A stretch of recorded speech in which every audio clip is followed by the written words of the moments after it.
What's up, guys? It's your boy KFB23 on the YT, and I'm back with another video. And today, LeBron. Well, yesterday you can watch the video yesterday because I'm not editing this today. I spent a lot of days doing something. But today, LeBron got to the 76ers. Yay, the 76ers fans! I'm so happy for you guys. You deserve it. Actually, let me not say that because my friend's a 76ers fan, and no. So you do deserve it. Shout out to you guys. A lot of ups and downs. You made Paul George into Jaylen Brown, and you got LeBron James with DJ. Then you got lucky. You got BJ Epscombe and Tyrese Maxey is really good. Even though you say to Jared McCain, you still came out so much on top. Like, yo, a lot of winning on that side of the one side. And as a Knicks fan, I am stressed out. It's gonna be a dangerous topic. Like, yeah, it's gonna be really dangerous to see who win in a 7-game series between the Knicks and the 76ers. So shout out to you guys. But today, that's not about what I'm going to talk to you about. I'm a Warriors fan too. You see that? You see this? Jordan Poole right there, Andrew Wiggins, Steph Curry, and LeBron. And that's what I wanted right there. I wanted Steph Curry and LeBron. Look, hey, Steph Curry on the $1 million bill. I made that myself. $10,000. I made that myself, and I'm highly upset today. I am highly upset today. 3 to 4 years in a row of us not doing a single goddamn thing in free agency. Congrats. We signed Kristaps Porzingis. Thank you. We signed Al Horford. Appreciate it. DeAnthony Melton. Yeah. That doesn't mean absolutely nothing to Jack Hell and Jack shit about getting those acquisitions. It does not matter. I don't care. The premise was to get LeBron and Anthony Davis, and that was sold to me. And for another year in a row, that front office, the new front office, not the one back in the 2010s, the 2020s front office, Golden State Warriors, did absolutely nothing to help Steph Curry win a championship. I would have to sit here again next year and sit here and root for B-Pause. I'm not a toxic person. I'm not. And I will try to find the best in someone. When people overly hate somebody, I will try my best and find hardest to find. Get my ear. I will try my best and my hardest to find something to root against a player, with a player. What I'm having to do that with Jonathan Kuminga and B-Dubs for the last 2-3 years when they could have been traded multiple times to make this team better, but I had to sit here and watch these guys fumble the Kuminga situation so bad that we had to trade it for Kristaps Porzingis, an expiring contract, and then hopefully we keep him. That was a plan. If we lost Kristaps Porzingis, that would have been a 0-0 trade that we got zero value for our young player. Even though Warriors fans were asking to trade both those picks for Moses Moody and Kuminga and trade them and James Wiseman, 3 players now the 3 draft players right now that we've had that are completely unusable this year. Steph Curry is 38 years old and still so good at basketball, and I still have to root for B-Pause to do something. I have to root and cheer for the guy to get 30 points because he single-handedly got every other point, and not say, please, B-Pause, please. Even though that guy's supposed to be a franchise after this, he's gonna be because when Steph Curry retires, it's gonna be B-Pause and Moses Moody trying to do something out there. I have to watch that. And they had so many opportunities after opportunities after opportunities. It's not like the league has been, oh, we're not going to go to say, no, da. Nigga, Lauri Markkanen would have been given up for B-Pods, and it was for B-Pods, and we said no. We could have got Pascal Siakam for Jonathan Kuminga and only 3 first-round picks, or OG Anunoby, and we said no. We had multiple opportunities. Mind you, both those guys are either in the NBA Finals or won a championship in the last 2 years. But we said no. We need Kuminga, and we traded Kuminga for Kristaps Porzingis. That's what we're doing. James Wiseman, that second overall pick that we could have traded for, we should have and could have traded for, or either drafted somebody else outside the middle ball. We said no, we don't. We want to keep him. We keep him. Year 1, he was pretty decent. Got hurt. Year 2, he was unplayable. He sucked. He was garbage. And we sat there and let that happen. And we traded him for 5 second-round picks to get back GP2. That was the asset.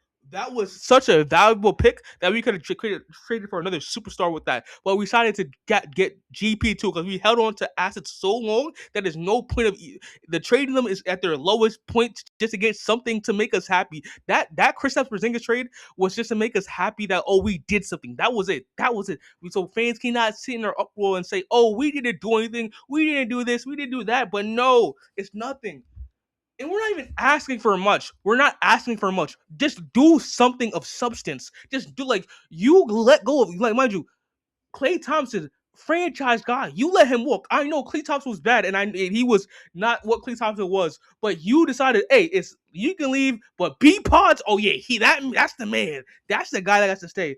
That's the guy we should not trade for Laurie Marketing to be a second option. I'm about to sit here for another year of watching Steph Curry not have the ability to do anything, and then there's fans. Because my friend, shout out to CJ, he's a cool dude. He's telling me on my phone that like, oh, Steph Curry played with the greatest player of all time, and he had the greatest superstar, not the greatest player of all time. He didn't say that. I'm over exaggerating. He got to play the greatest team of all time and get to play with Kevin Durant and my guy. He's been playing in the league. Steph Curry is in year 17, my guy, and and that team was only assembled for 2.5 years because after year 3 in 2019, Kevin Durant didn't play. He didn't play. For 2.5 years does not mean that he should have the opportunity to play with another good roster. In 17 years of Steph Curry being a good NBA, being in the NBA, he's had 6 to 7 rosters. Shout out to Legend Winning. He showed he I heard that on stream, and and like that is actually a good point because outside of 2015, 2016, 2017, 2018, 2019, skip 2020, skip 2021, and 2022.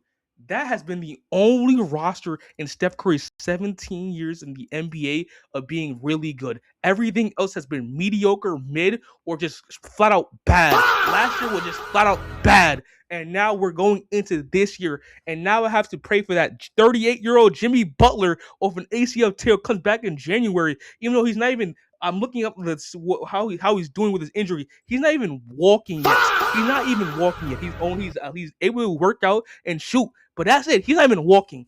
So, hey, and this front office, you guys are all getting fired. They're planning for a future with B Pots in it. They're planning for a future where Mosier Moody, who's hurts, who damn near he had an injury worse than tearing his LCL. That's how bad his injury is. He's not playing next year. He's not going to be available. And that's a top 3 or top 4 player on the team, dead ass. And now I gotta sit here and you guys didn't want to trade for Anthony Davis. I understand that the Wizards are overly dragging it, and they traded Chris Middleton, a couple second round picks and a first rounder to get Anthony Davis. And I know that they're really upset and they wanted multiple first round picks. But nigga, you do it for Steph Curry. You weren't shit before Steph Curry. And it's a great chance how you're managing assets and doing things right now that after Steph Curry leaves, you're all getting fired because you're not doing shit then. That's how bad it is. Because the draft picks you've been drafting that have been a lottery aren't hitting. Shout out to Yaxel, but he's 24 years old. That guy is about to be old himself, gang. He's about to be old himself. By the time you rebuild after Steph Curry, after the next 1 or 2 years of Steph Curry might play until 2030, he's going to be, dude, that nigga's going to be 27, 28 years old. You do think it's going to be part of a rebuild? What's the plan there? What is the plan there? You keeping the draft picks to do absolutely nothing with them. And then when we wanted LeBron James and all he was asking for to get Anthony Davis, you make the trade. We have the first round picks. We don't trade them. We don't trade them. Trade the first round picks. Steph Curry damn near is going to play for 4 to 5 years. He looks like he could play it right now, but you're actively not doing anything, and that's a problem. That is weird behavior. He is a guy that made you relevant. He won you 4 championships. When other teams do that, when they have a franchise guy, Reggie Miller was on the Pacers still competing for the tail end of his career. LeBron is still going to be able to. I don't know he's on the roster, but he found a way to compete because he's left. But Steph Curry won't do that. He's too nice to that guy. Like, please, Michael Jordan on the Bulls was still competing at the twilight of his career. They're going to find ways to give you assets, especially if you're a franchise guy who's done so much for you. There's been other franchise guys that nearly didn't do with the Warriors what Steph Curry did for the Warriors, made them a multi-billion-dollar industry, made them the second best franchise that makes earnings every year, outside of the Cowboys. That's about it. That's about it. And you won't trade 3 first-round picks for that guy? You won't trade B pods for him? You won't trade Jonathan Kuminga until it's way too late and it's already a toxic situation that because his family can't get food because they're overtaking food. You want to wait until all that to trade him? Moses Moody, you don't want to trade him for OG Anunoby or Pascal Siakam that was available? Like, you don't want to do any of that? But no, I gotta sit here and watch LeBron James, who would have really helped this team go to the 76ers.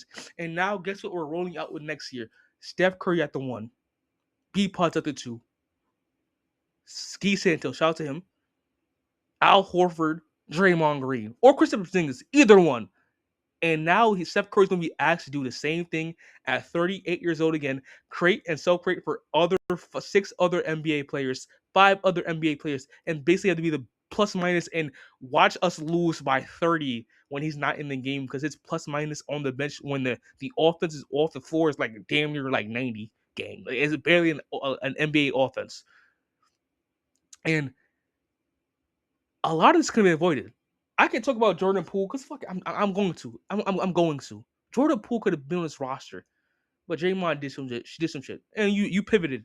And I hated the Chris Paul trade, but fuck, you got it. You got it. $30 million expiring. You had a $30 million expiring. You could have got DeMar. You could have got Zach LaVine or Jimmy Butler, and you could have kept Andrew Wiggins. You could have kept Andrew Wiggins. And you said no. You let Chris Paul walk in free agency and didn't and just trade the expiring pick. So you basically traded Jordan Poole for nothing. Then you had to trade Andrew Wiggins because he was the only sizable contract on that roster outside of Draymond and Steph Curry to get the Jimmy Butler trade. When you could have got Jimmy Butler and Andrew Wiggins and your team be a contender. But no, you decided to let Chris Paul walk. You decided that you didn't want to be that much financially responsible and will you over the cap. Even though you're the Golden State Warriors and you make tons of money, billions and billions of dollars in generated revenue. Even though Andrew Wiggins was willing to take a pay cut to be on a roster because he took one with Miami. He took $17 million for the next 2 years. But you think I'm pretty sure he would have went lower to stay in Golden State because Golden State changed his franchise and he loved Golden State. But you decided no. Let him walk. Save some money. Because you had to pay him $60 million per year. W contract, by the way. But okay. For sure. I hope Mike Dunleavy gets fired. He's done so much harm. Because he's getting lapped. The 76ers GM got them LeBron James, Anthony Simons, and Jaylen Brown in his first year. Mike Dunleavy traded Jordan Poole for Chris Paul in his first year. How is it fair? And how is it fair that Steph Curry has to sit here and not be able to compete? And most fans think, oh, he had Kevin Durant, so he's not allowed to anymore. Even though he played for 3 years out of the 17. I don't know. But that's life, isn't it? Such is life. But I'm KFB23 on the YC, and thanks for letting me talk. Whatever. Who cares, bro?